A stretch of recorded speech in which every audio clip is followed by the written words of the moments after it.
In a shadowed expanse where thought dissolves into void, we begin our contemplation not with the clamor of beginnings, but with the inexorable pull of what has always been. Existence, that vast and indifferent machinery, grinds onward without pause, its gears fashioned from the bones of forgotten aspirations. Consider the architect of one's own unraveling, a figure not born of malice, but of the quiet inevitability that binds all sentient forms to their dissolution. He awakens each dawn in a chamber of echoing silence, where the walls, though unyielding, seem to pulse with the rhythm of unseen observers. Not eyes of flesh, but the gaze of the cosmos itself, measuring the futility of his every gesture. The air hangs heavy, laden with the residue of dreams that curdle into nightmares upon waking, reminding him that sleep offers no refuge, only a rehearsal for the greater emptiness ahead. As days bleed into one another, the architect notices the subtle erosion of his certainties. What once appeared as solid ground now reveals itself as a thin veneer over an abyss that whispers incessantly. He ponders the nature of autonomy, that cherished illusion peddled by the living to stave off the truth. We are but puppets in a theater of absurdities, our strings pulled by forces indifferent to our screams. The pressure builds not through cataclysm, but through the relentless drip of realization, each droplet etching deeper into the psyche. He begins to question the authenticity of his memories, those fragile constructs that define the self. Were they ever his own, or merely echoes implanted by the grand design to perpetuate the cycle? The dread accumulates, a sediment that chokes the spirit, transforming curiosity into torment. Deeper into this spiral, the architect confronts the horror of interconnectedness, the web that ensnares all beings in mutual annihilation. He envisions a collective where individual suffering amplifies the whole, each mind a node in a network of despair. The philosophical weight presses upon him. If existence is predicated on the exploitation of the vulnerable, then what meaning resides in resistance? The atmosphere thickens, oppressive as a shroud, where every breath draws in the essence of inevitable decay. He observes the patterns in human endeavor, how ambition masks the void, how relationships forge chains disguised as bonds. In this ritual of contemplation, we see the slow fracturing of the soul, not through overt violence, but through the insidious doubt that undermines the foundation of being. The psychological burden intensifies as the architect delves into the labyrinth of perception. Reality, he realizes, is not a fixed edifice, but a malleable construct, susceptible to the whims of internal chaos. Shadows in the corners of his vision take on significance, hinting at presences that monitor his thoughts, judging the inadequacy of his existence. The tone remains inexorable, a sermon delivered in hushed tones to an audience of one, echoing through the chambers of the mind. Dread evolves, spiraling from personal unease to cosmic insignificance, where the self dissolves into the indifferent expanse. No solace emerges. Instead, the ideas coil tighter, revealing layers of horror previously concealed. The weight of knowing that one's essence is but a fleeting anomaly in an eternal void crushes the spirit, leaving only the hollow shell to persist. Further descent brings confrontation with the existential trap of time, that cruel illusion of progression. The architect perceives his life as a loop, each repetition stripping away illusions until only the raw nerve of awareness remains. Philosophical themes intertwine. The absurdity of purpose in a universe devoid of intent, the betrayal inherent in consciousness itself. He feels the pressure of unseen mechanisms, grinding down the psyche into uniformity, erasing distinctions between sanity and madness. The atmosphere clings, slow and viscous, drawing the mind into deeper stagnation. Ideas evolve, not repeating, but mutating into more profound terrors, such as the realization that suffering is the only constant, a universal currency exchanged without consent. In this unending narrative, the architect grapples with the delusion of agency, understanding that choices are but echoes in a predetermined echo chamber. The emotional gravity pulls downward, a relentless force that exposes the fragility of the human construct. Psychological horror manifests in the gradual erasure of identity, where the self fragments under the weight of unrelenting scrutiny. Tonal oppression builds, a calm recitation of inevitable doom, sermonizing the pointlessness of struggle. The spiral deepens, ideas twisting into new forms of dread, the horror of eternal recurrence, where every moment replays in infinite variations of anguish, without escape or redemption. Contemplating the architecture of despair, he sees society as a grand edifice built on the suppressed screams of the marginalized, their voices drowned in the din of progress. The philosophical undercurrent reveals the systemic nature of torment, how structures of power perpetuate the cycle of mental disintegration. Dread saturates every reflection, a mirrorless gaze into the soul's abyss. The buildup continues, slow and deliberate, evolving from individual isolation to collective complicity, where all participate in the machinery of erosion. No light pierces this veil. The narrative persists in its ritualistic cadence, affirming the absence of resolution. As the architect's mind unravels further, he encounters the terror of insignificance. The knowledge that his unraveling serves no greater narrative, merely dissolving into the void like countless others. Emotional weight accumulates, a burden that bends the spirit toward breakage. Psychological pressure manifests in the constant erosion of boundaries, where inner and outer worlds merge into a seamless nightmare. The atmosphere remains dense, oppressive, a sermon on the futility of existence delivered with unyielding calm. Ideas spiral outward, encompassing the horror of legacy. What remains after the self is stripped bare. Nothing but the echo of dread, perpetuating in unseen ways. Deeper still, the contemplation turns to the essence of betrayal, not by others but by the very fabric of being. The architect realizes that consciousness is the ultimate curse, granting awareness of the void without the means to transcend it. Philosophical depths plumb the meaninglessness of endurance, the dread of persisting in a reality that offers only incremental decay. The tone sustains its ritualistic flow, a narration that weaves horror into philosophy, building layers of existential pressure.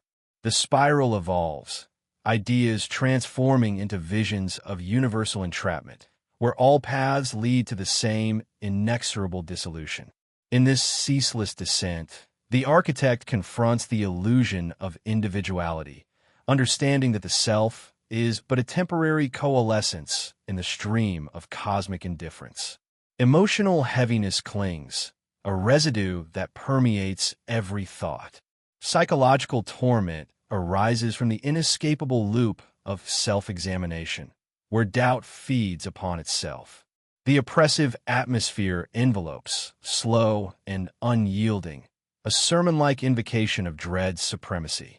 Ideas continue to mutate, spiraling into contemplations of the void's hunger, consuming all attempts at meaning. Further into the abyss, the narrative explores the horror of connection, how bonds forge pathways for shared suffering, amplifying the collective dread.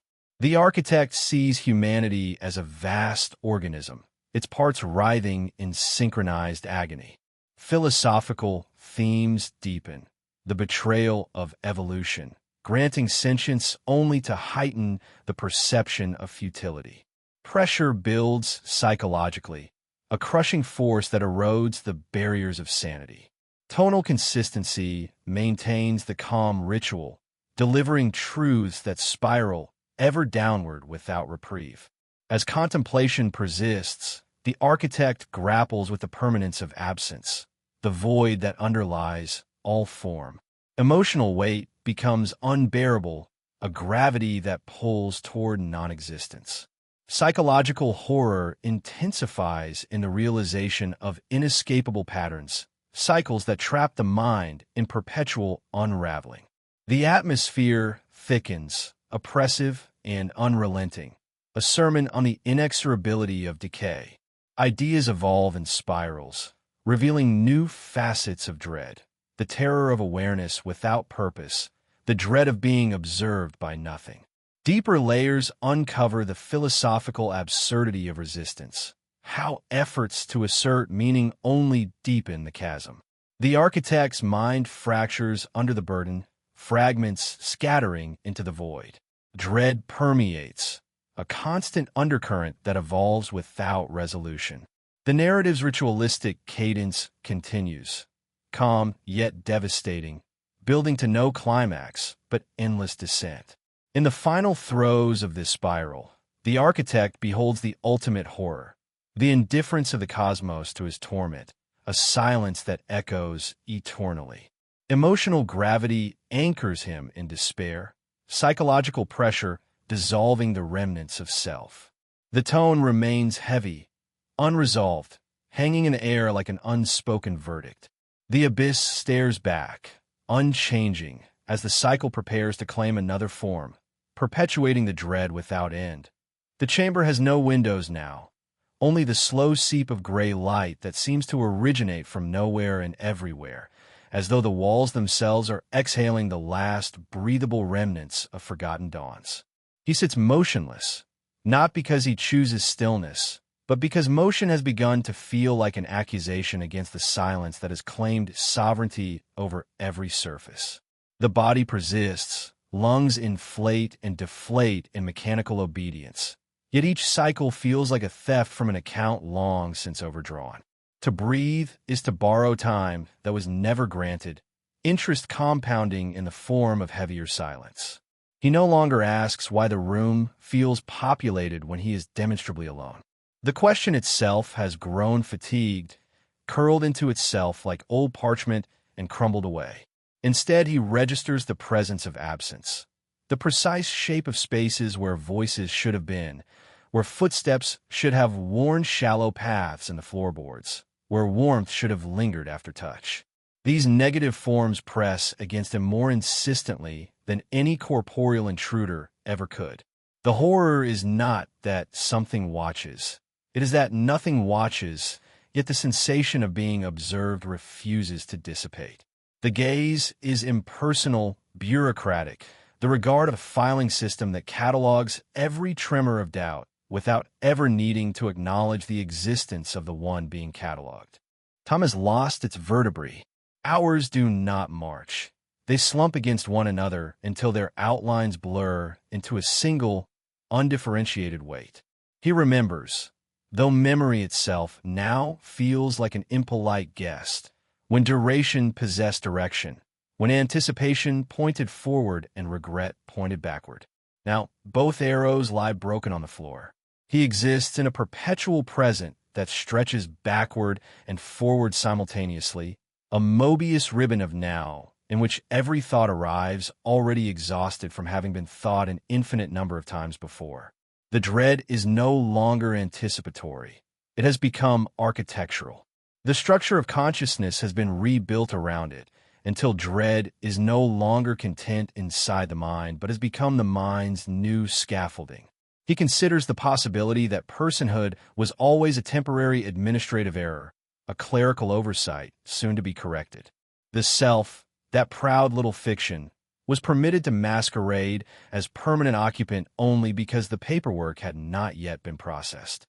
Now the correction is underway, conducted with the patient thoroughness of institutions that never hurry because they never sleep.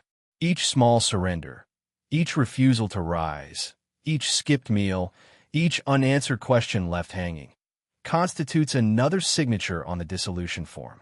He does not fight the process because fighting would require believing that there remains something worth defending.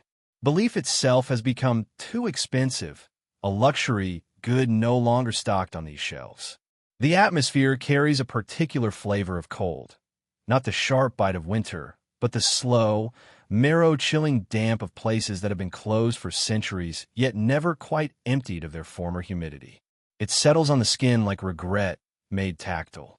He notices how the body continues its small, treasonous maintenances, blinking, swallowing, the faint periodic clench of muscles that prevent total collapse, even as the mind withdraws permission for such activities. The organism outlives its tenant. It will continue digesting, circulating, respirating long after the consciousness it once supported has quietly vacated the premises. This persistence without purpose is perhaps the final, most elegant cruelty. The flesh refuses suicide while the spirit has already signed the lease termination. He contemplates the voices that never arrive. Not hallucinations. Those would at least imply company, but the more devastating silence that follows every unasked question. He has stopped formulating the questions because their answers, should they ever appear, would only confirm what the silence has already communicated with perfect clarity. There is no audience. No confesse. No judge. No sympathetic weakness. Only the endless interior monologue delivered to an empty theater whose seats were removed generations ago. The performance continues because stopping would require acknowledging that the curtain never rose. Layers of realization settle like fine silt. First layer, the universe does not hate him. It simply lacks the capacity for any emotion strong enough to include him. Second layer, meaning was never promised, only inferred by nervous systems desperate for pattern.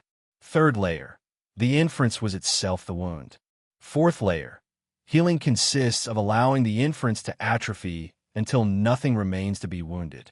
Fifth layer, atrophy is not peaceful, it is a slow strangulation by one's own irrelevance. He reaches the sixth layer and finds it identical to the first.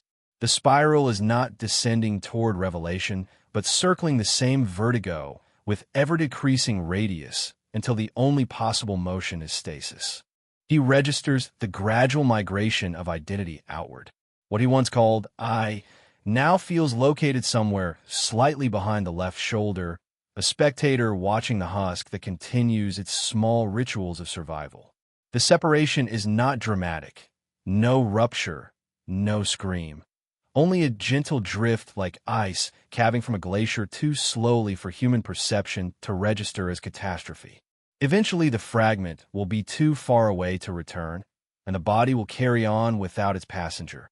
A perfectly maintained vehicle whose driver disappeared mid-journey without ever touching the brake. Nothing dramatic concludes. No final insaut detonatis. No door swings open onto light or darkness. The sermon simply continues reciting itself in a voice that has grown too tired to modulate, too familiar to frighten. The room remains as it was, gray, damp, indifferently lit by a source that refuses to declare its location. The organism breathes. The silence listens without ears. The weight increases by imperceptible increments, sufficient only to remind what still possesses weight that weight is a temporary permission soon to be revoked. And so it goes on, not toward anything, not away from anything, merely continuing because continuation has not yet received official notice of termination. The architecture of despair holds. The tenant diminishes. The landlord waits, patient, impersonal, eternal. The tenant has become a spectator to his own tenancy, watching from a distance that grows neither closer nor farther, but simply more absolute. The husk persists in its minimal functions, a vessel navigating calm waters that conceal bottomless depths. He observes the hands that were once his fold and unfold without purpose, tracing patterns on the armrests that resemble maps to territories long since erased. Each gesture is a remnant of habit, a ghost limb of intention that twitches in the absence of command. The room, with its perpetual gray exhalation, no longer confines. It has expanded inward, colonizing the spaces between thoughts until the mind's geography mirrors the chamber's featureless expanse. He contemplates the arithmetic of erosion, how the self diminishes not through subtraction, but through infinite division, each fragment retaining the whole's capacity for suffering, yet lacking its coherence. The horror resides in the fractions, the quarter self that remembers joy as a foreign language, the eighth self that catalogs regrets without emotion, the 16th self that whispers doubts in a voice too faint to dismiss. These divisions multiply unchecked, a fractal of fragmentation where every boundary reveals smaller boundaries, each more porous than the last. The pressure is not external, but osmotic, drawing essence outward into the void until what remains is a concentration too dilute to sustain form. Silence has evolved into a presence with texture, a velvet weight that drapes over every surface, muffling the faint protests of cognition. He no longer strains to hear. Hearing has become an act of complicity with the nothing that listens back. The philosophical undercurrent surfaces. If awareness is the price of existence, then existence is a debt that compounds eternally, payable only in increments of despair. The dread spirals, not downward but inward, coiling around the core until the core itself is the coil. Ideas mutate in this confinement, from the terror of isolation to the greater terror of unity with the indifferent whole, where individuality dissolves into the universal solvent of meaninglessness. The body betrays with its persistence, heartbeats marking time like a metronome set to an absent conductor's rhythm. He registers the absurdity. This organic machinery, evolved over eons for survival, now serves only to prolong the observation of its own obsolescence. The emotional gravity anchors deeper, pulling at threads of what was once resolved until they unravel into strands too fine to grasp. Psychological torment manifests as a quiet invasion, thoughts not his own seeping through the cracks, suggesting that the mind was never sovereign but merely a rented space in a larger, impersonal edifice. The atmosphere clings, dense and unyielding, a sermon delivered in breaths too shallow to sustain protest. Further into this unraveling, he confronts the delusion of narrative, the human compulsion to impose arcs upon the formless. Life is not a story with rising action and denouement. It is a flat line extending in a fog, punctuated by illusions of peaks and valleys that dissolve upon approach. The build-up continues, slow and inexorable, ideas evolving into contemplations of the void's architecture. Vast halls where echoes precede their sources, corridors that loop without exit, chambers furnished with the debris of abandoned purposes. No resolution beckons. The spiral tightens, revealing the horror of perpetuity without progression, where every revelation is merely a restatement of the initial absence. He ponders the mechanics of forgetting, not as mercy, but as mechanism. Memory erodes selectively, preserving the sharp edges of failure while dulling the contours of achievement, ensuring that the psyche's landscape remains jagged and unnavigable.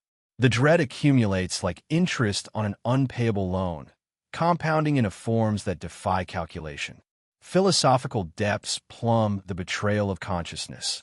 Granted as a gift, it reveals itself as a trap, illuminating the cage without providing keys. The tone sustains its ritualistic calm, narrating the descent as though from a lectern overlooking an empty congregation, words falling into silence like offerings to an unresponsive altar. The spectator watches as the husk engages in small rituals of defiance, straightening a collar that no one will see, aligning objects on a table that serves no function, each act a fading signal of resistance against the encroaching null. Emotional weight presses, a cumulative burden that bends without breaking, ensuring prolonged exposure to the strain. Psychological horror intensifies in the realization of scripted autonomy. Choices predetermined by patterns etched into the neural substrate, freedom a puppet show performed for an audience of one. The oppressive atmosphere envelopes, slow building to no crescendo, ideas spiraling into visions of cosmic redundancy, where existence repeats across infinities without variation or purpose. Deeper contemplation uncovers the illusion of separation, the false divide between observer and observed. The spectator and the husk merge in subtle increments, boundaries blurring until the gaze turns inward upon itself, a feedback loop of self-scrutiny that amplifies every flaw into infinity. The horror is recursive. Awareness of the loop perpetuates the loop. Resistance fuels the mechanism. Ideas evolve, twisting into the dread of inheritance. The transmission of this torment through generations, not genetically, but existentially, each life an echo of the previous unresolved dissolution. In this ceaseless narrative, the room's gray light dims imperceptibly, not toward darkness, but toward a neutrality that absorbs all distinction. The tenant's diminution continues, a process as natural as entropy, reducing complexity to uniformity. No hope flickers. The sermon proceeds, calm and uninflected, affirming the supremacy of the void over the fleeting spark. The spiral persists, ideas mutating into contemplations of the ultimate indifference. The cosmos, vast and uncaring, where suffering is neither punished nor rewarded, but simply allowed, a background noise in the silence of eternity. As the boundaries dissolve further, he beholds the terror of assimilation, the self absorbed into the greater nothing, losing definition without ceremony. Emotional heaviness saturates, a residue that permeates the remnants of thought. Psychological pressure crushes inward, collapsing distinctions until all is undifferentiated ache. The atmosphere remains dense, a ritual invocation of inevitable fade. Ideas continue their evolution, spiraling into the horror of unobserved end, dissolution without witness, a quiet vanishing that leaves no trace. Further layers reveal the philosophical absurdity of endurance, persisting only to catalog the futility of persistence. The dread evolves, from personal to universal, encompassing the pointlessness of all striving in a reality built on transience. The tone holds steady, sermon-like in its delivery of unyielding truths, building without release. The narrative hangs unresolved, heavy with the weight of what cannot be lifted, echoing into the expanse without answer or cessation. The gray has thickened into something closer to ash suspended in breath, a medium through which light no longer travels, but merely dies more slowly. The husk no longer moves in recognizable patterns. Its small adjustments, fingers curling then uncurling, eyelids lowering then lifting, have become indistinguishable from the random contractions of cooling meat. What once watched from behind the left shoulder has drifted farther still, until distance itself loses meaning and the separation collapses into equivalence. Nothing observes nothing. No finale counting arrives. No ledger is balanced, no verdict pronounced. The weight that pressed for so long has become identical with the thing it pressed upon. Pressure and pressed are now the same substance. Thought, that last thin filament of resistance, frays thread by thread until the remaining strands are too short to carry signal. What remains is not silence, for silence implies contrast with sound, but the condition that preceded sound, the substrate against which every vibration was always an intrusion soon to be reabsorbed. The room does not change. The room was never going to change. Its walls continue their imperceptible exhalation of damp gray, a respiration without lungs, a circulation without blood. The organism, faithful to protocols written in nucleotides older than names, maintains its minimal homeostasis a little longer. Sodium-potassium gradients flicker across membranes. ADP molecules are spent and reborn in diminishing cycles. Heat dissipates according to laws that never negotiated exceptions.